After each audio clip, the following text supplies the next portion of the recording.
When I was a kid and a storm would sweep through, my grandmother, my Lola, had this thing where she would close all of the windows, pull down the blinds, cover all the mirrors, and then she'd turn to me, smile, and say, "Don't worry, there's no storm. You don't need to be scared." But, like, no. The house is literally shaking. And, like, if things got worse, started to flood, the response is like, "Oh, wala lang. Like, it's nothing. It's no big deal." Like, no, the house is shaking. And now, as the adult in my house, the one who's supposed to adult everyone else,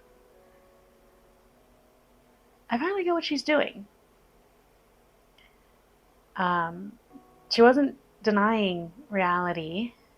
She was riding the storm like it was nothing.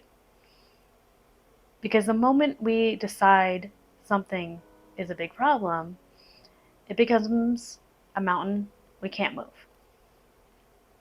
And if you're like me, sandwich generation, juggling work, juggling kids, aging parents, there is always something. A deadline at work while your kid's having a fever, someone is in the hospital again, and you don't get to tend to them because work pays for their hospital care, and so you don't get paid to be there with them. So there's a lot of guilt of not doing enough, no matter how much you give. I know what it feels like to want to escape this, to want to move as fast as possible, to finally arrive at a version of life that doesn't hurt so much. You are not alone. In the US, there are over 11 million sandwich generation families, and they're growing. Many claiming financial hardship, which makes sense when AARP reports about 1/5 of every adult are unpaid family caregivers. That doesn't give a lot of hope for securing your family. But I'm not saying we abandon this role. We know, we know, we built our legacy, we built our wealth, we built our family on staying together. What we've forgotten is how to adapt as a unit. And if there's any truth to these stats, then the solution isn't to opt out of being sandwiched. It's to upgrade how we move through it. And the thing is, moving through it is the fastest way through the storm. For example, buffaloes are known to run towards a storm. Why? Because the faster you enter it, the faster you get to the other side. Running away just drags on the storm. What if you are forced to pause? You have a breakdown, one or more tragedies just happen one after the other, and you just can't take it. It's not a failure. This that is the buffalo run. That's the exact moment your life starts changing. So close your eyes with me and imagine your future self with all the success, all the health and wealth, and you're accepting an award for what I do not know. It's just a representation of your success.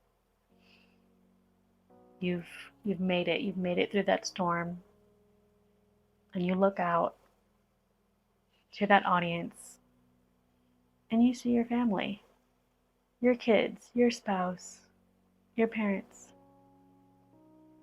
Because when we run towards our dreams, we run together. So we push through. We carry the weight, we keep showing up, because what choice do we have? We couldn't possibly take a pause, because it would mean we're not sacrificing, which would mean we're not doing the right thing, apparently, and the vicious cycle continues. And somewhere along the way, giving up on a dream starts to feel very reasonable. But there are other possibilities, even if we can't see them. Loving your family doesn't mean losing yourself. Doing things for them isn't the same as doing things with them. And that shift is where the healing begins. It's the difference between handing someone a fish and teaching them how to fish together, side by side, not from a wall of resentment.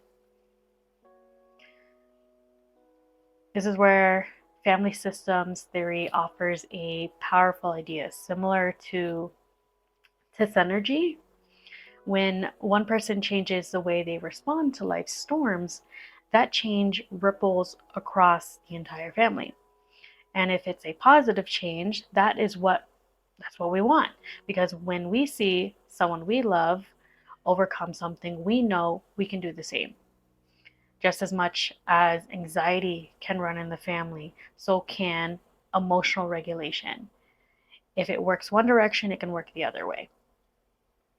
This is why energy work is so effective with family patterns of stress, not to just help in reshaping thinking, but working with our nervous system to train the body on how to feel safe in stillness, how to be calm without shutting down, or how to accept restful pauses in life are necessary to propel ourselves and our families forward.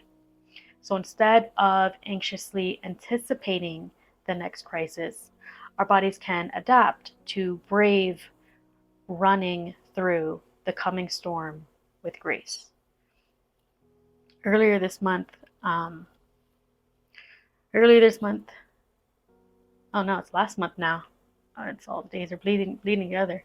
So last month I burnt myself out because I wanted to pursue daily uploads on YouTube.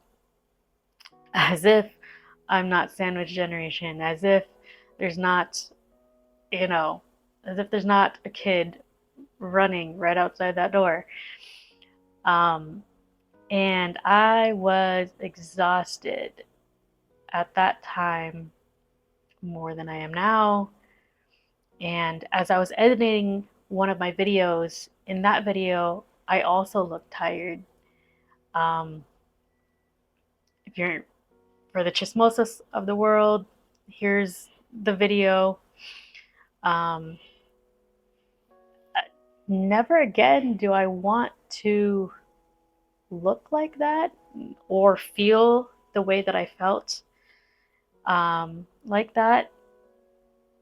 I was just waiting for this storm to pass. And that's not the way to go.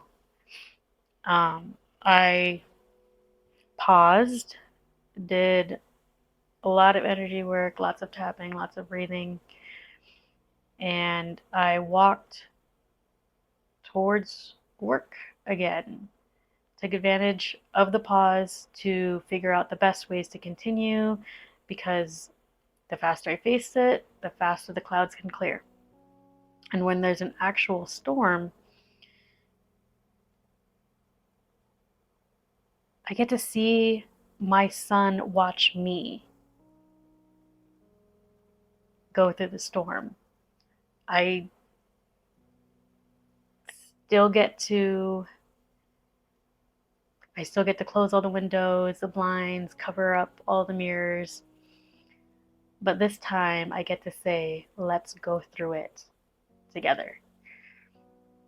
So if you are in the thick of it, working, parenting, caregiving, know that you're not behind, you are not broken, you are just in the storm. And whatever dream you thought you got rid of,